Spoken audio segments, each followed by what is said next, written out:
नमस्कार दोस्तों, study IQ पर आप सभी का बहुत बहुत स्वागत है। जब से जो बाइडन ने यूएस प्रेसिडेंशियल ऑफिस को संभाला है, उन्होंने कई सारे ऑर्डर्स के ऊपर ऑलरेडी साइन कर दिया है। लेकिन इस पर्टिकुलर वीडियो में हम बात करने वाले हैं एक ऐसी प्रॉब्लम जो कि पूरे विश्व के लिए बहुत ही ज़्यादा बड़ी है। That is the problem of climate change. हम जानेंगे इस वीडियो में कि जो बाइडन ने आखिरकार क्लाइमेट चेंज को लेके क्या क्या चीज़ें हैं जो कि ऑलरेडी पाइपलाइन में डाल दी हैं, क्या क्या स्टेप्स हैं जो कि वो लेने वाले हैं। एंड शुरू करने से पहले आपको बता दूं ये हमारे लिए इंपॉर्टेंट क्यों है। देखिए, दो बहुत ही बड़े कारण हैं जिसकी वजह से जो बाइडन क्या करने वाले हैं रिगार्डिंग क्लाइमेट चेंज वो इंपॉर्टेंट बन जाता है। सबसे पहला कारण है पेरिस क्लाइमेट डील। आपको मालूम होगा जब डोनाल्ड ट्रंप ने 2016 में यूएसए के प्रेसिडेंट्स ऑफिस को संभाला था, उस टाइम पे उन्होंने सबसे पहला कदम यही लिया था कि पेरिस क्लाइमेट डील से यूएसए को बाहर निकलवाया था। ठीक है। दूसरी इंपॉर्टेंट चीज़ है, यूएसए खुद दुनिया का सबसे लार्जेस्ट इकोनॉमी है और जो ये करता है ये बेसिकली डिटरमाइन करता है कि बाकी देश क्या करते हैं। राइट। यूएसए यहाँ पे क्या करने वाला है, इसके लिए यहाँ पे हमें समझना होगा कि असल में जो बाइडन क्या करने वाले हैं regarding climate change. It is the largest economy, it is one of the largest emitter of the green house gases. इसीलिए जो बाइडन के प्लान्स हैं ये केवल यूएसए के लिए नहीं बल्कि पूरी दुनिया के लिए बहुत ही अहम बन जाते हैं। जानेंगे एग्जैक्टली इनके प्लान्स क्या हैं, क्या इन्होंने ऑलरेडी कर दिया है, क्या पाइपलाइन में है जो कि इन्होंने डाला हुआ है। चलिए स्टार्ट करते हैं मेरे साथ। मेरा नाम है अनिरुद्ध। यदि आप लोग इस लेक्चर की पीडीएफ को डाउनलोड करना चाहते हैं तो मेरे टेलीग्राम चैनल से कर सकते हैं। इसके अलावा सोशल मीडिया पे भी आप मेरे साथ जुड़ सकते हैं। याद रखिए, अपनी क्वेरीज या फिर कोई भी आपको कोई क्वेश्चन है तो मुझसे इंस्टाग्राम पे पूछ सकते हैं। I will be happy to answer that. Also study IQ app को यदि आपने अभी तक डाउनलोड नहीं किया है तो जल्दी से गूगल प्ले स्टोर पे जाएं और इस ऐप को डाउनलोड कर लें। और फिलहाल ऐप पे चल रही है मंथ एंड सेल, जिसका आज आखिरी दिन है। अगर आप लोग यूपीएससी या फिर स्टेट पीसीएस की तैयारी कर रहे हैं तो इस कोर्स को डेफिनेटली बाय कीजिएगा। इस कोर्स में हमने इन सभी टॉपिक्स को कवर किया हुआ है और स्पेशली अगर आप आज बाय करते हैं तो आपको कुछ एक्स्ट्रा डिस्काउंट्स भी प्रोवाइड करवाए जाएंगे। All right. देखिए, जनवरी 20 की बात है जब जो बाइडन ने ऑफिस को संभाला था। राइट। जिस दिन उन्होंने ऑफिस को संभाला उसी दिन उन्होंने यूएन ऑफिस को लिख दिया था, यूएन यानी कि यूनाइटेड नेशंस के ऑफिस को लिख दिया था that US wants to rejoin the Paris climate agreement. आप यहाँ पे देख सकते हैं बिजनेस टुडे की ये न्यूज़ है, जनवरी 20 की ये हेडलाइन है, US president Joe Biden to rejoin Paris agreement in first step on climate action. यानी कि जब उन्होंने ऑफिस को संभाला द फोरमोस्ट इंपॉर्टेंट थिंग उन्होंने जो किया था, सबसे पहले उन्होंने यूएन ऑफिस को लिखा कि यूएसए फिर से रुचि जता रहा है कि हम पेरिस एग्रीमेंट का हिस्सा बन सकें। और इमीडिएटली उन्होंने यहाँ पर इस चीज़ को पब्लिकली भी बता दिया कि हम वापस से ज्वाइन करने वाले हैं। हालांकि अभी तक कुछ फॉर्मल हुआ नहीं है कि ये वाकई में इनको यूएन ने एक्सेप्ट कर लिया है या नहीं, लेकिन एटलीस्ट यूएस प्रेसिडेंट ने अपना इंटरेस्ट, अपनी इंटेंशन बता दी है कि हम यहाँ पे इसको डेफिनेटली ज्वाइन करने वाले हैं। उसके बाद अगर आप देखें जनवरी 29 की ये बात है, जस्ट 2 दिन पहले बाइडन ने लगभग 42 एग्जीक्यूटिव एक्शंस को साइन किया है सिंस टेकिंग ऑफिस। ठीक है।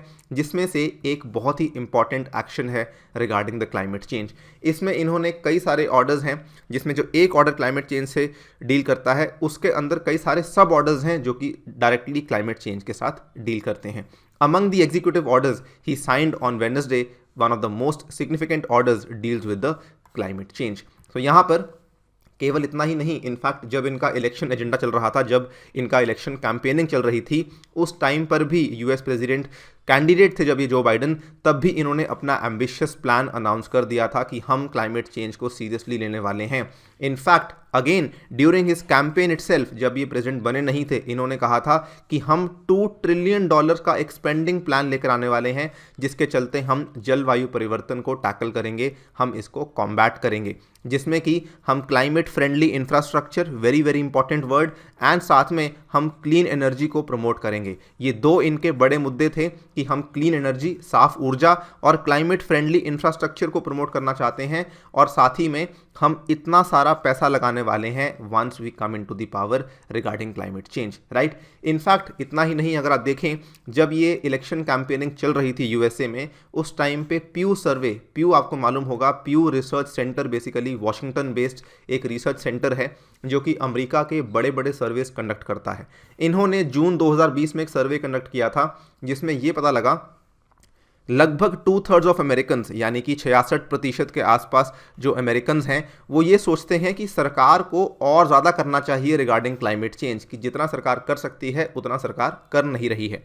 And secondly 63% of American also believe that climate change is affecting their local communities. और आप देखिए टाइमिंग क्या थी, जून 2020 की टाइमिंग थी।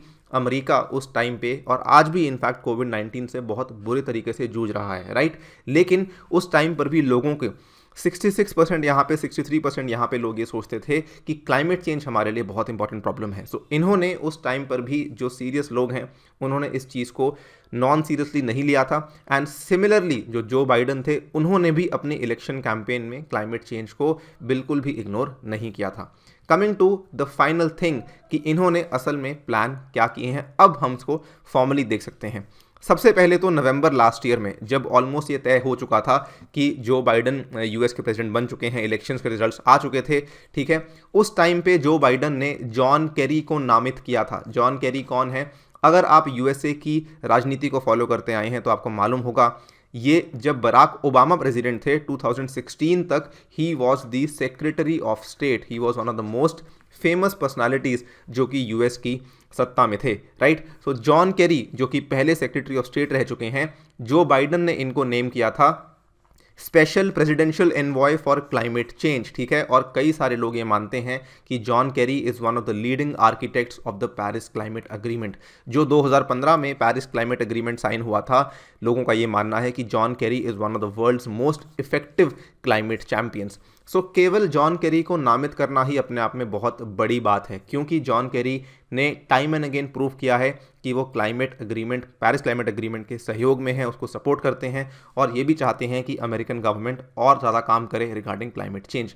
यहाँ पे आप देख सकते हैं कि केवल इनकी अपॉइंटमेंट करनी ही एक तरीके से बहुत बड़ा सिग्नल है बाइडन की तरफ से कि हम जो हमारा काम है उसको बढ़ाने वाले हैं रिगार्डिंग क्लाइमेट चेंज। और आप ये भी देखिए कि जैसे ही केरी ने इस ऑफिस को संभाला, जैसे ही केरी को प्रेसिडेंशियल एनवॉय का ये ओहदा दिया गया, उन्होंने सबसे पहला अपना जो एड्रेस दिया, उन्होंने उसमें दो बड़ी अच्छी बातें कही। उन्होंने कहा कि we really don't have a minute to waste and that failure is not an option when it comes to climate change. Kerry aims to talk US back into a lead role into the climate fight. आप देख सकते हैं ये जनवरी 27 का ये news है।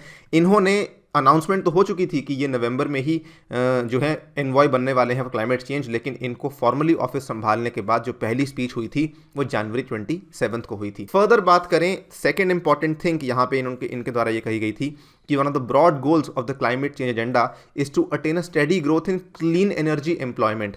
ये चीज़ भी अगेन केरी ने बड़ी इंटरेस्टिंग तरीके से मेंशन करी।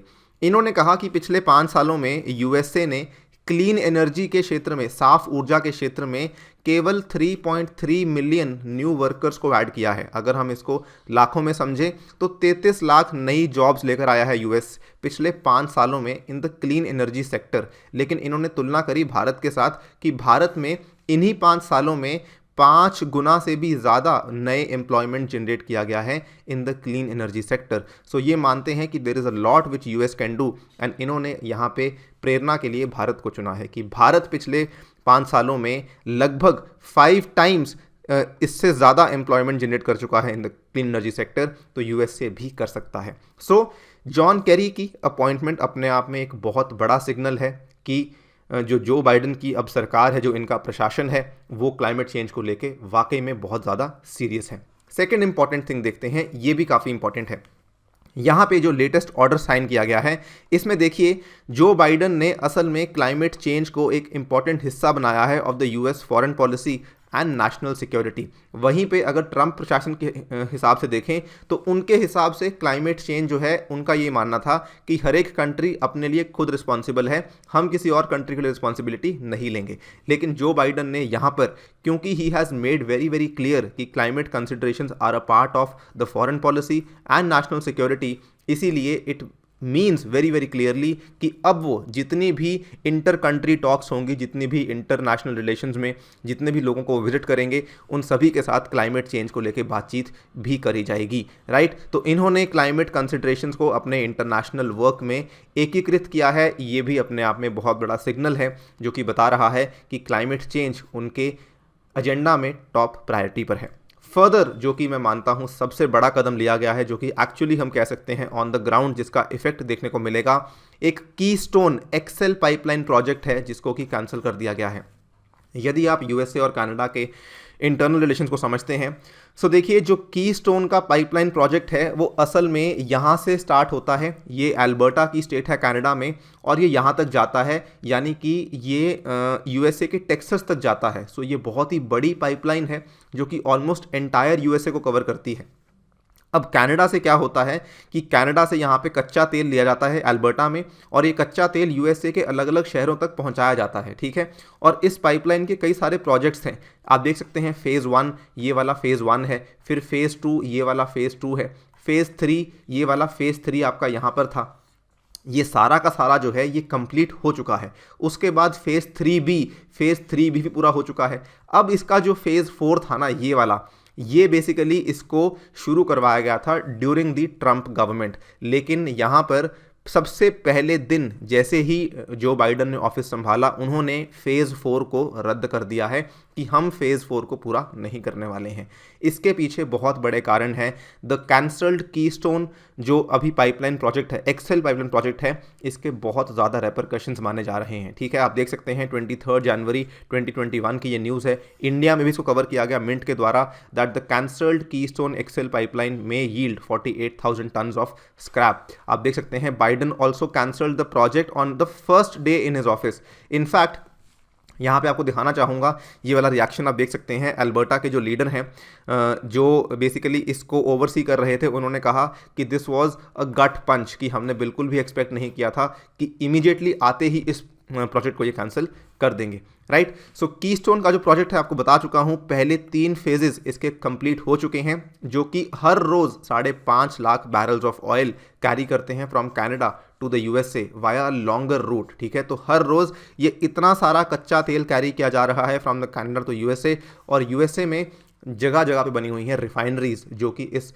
क्रूड ऑयल को फिर रिफाइन करते हैं और फिर आगे उसको बेचते हैं या फिर खुद यूज़ करते हैं। नाउ इस चीज़ को लेके बहुत सारे लोग काफ़ी लंबे टाइम से अपोज कर रहे थे, इसमें एनवायरमेंटलिस्ट भी थे और इसमें जो नेटिव अमेरिकन्स हैं वो भी इस चीज़ के खिलाफ थे। एनवायरमेंटलिस्ट खिलाफ इसलिए थे कि जितना ज़्यादा हम पाइपलाइंस बना रहे हैं, यानी कि उतना ज़्यादा अमेरिका की रिलायंस फॉसिल फ्यूल पर बढ़ती जा रही है। इसका मतलब हम क्लाइमेट चेंज से दूर नहीं, उसके बल्कि हम क्लाइमेट चेंज को और ख़राब कर रहे हैं, हम चीज़ों को और बिगाड़ रहे हैं। वहीं जो नेटिव अमेरिकन्स हैं वो भी ये बोलते हैं कि ये पूरा का पूरा जो प्रोजेक्ट है ये शायद हमारी वाटर सप्लाईज़ को भी कहीं ना कहीं अफेक्ट कर रहा है। आप देख सकते हैं नेटिव अमेरिकन्स आज से ही नहीं 2018 से इस चीज़ को प्रोटेस्ट कर रहे हैं, that they had also filed a lawsuit seeking to invalidate the Keystone XL pipeline permit, की जो एक्सेल वाला परमिट है प्लीज़ उसको यहाँ पे इनवैलिडेट कर दिया जाए, उसको अवैध डिक्लेयर कर दिया जाए। लेकिन अभी तक कुछ नहीं हुआ था, बट जो बाइडन ने ऑफिस को संभालते ही सबसे पहला कदम ही ये लिया है कि उन्होंने इस प्रोजेक्ट को यहाँ पे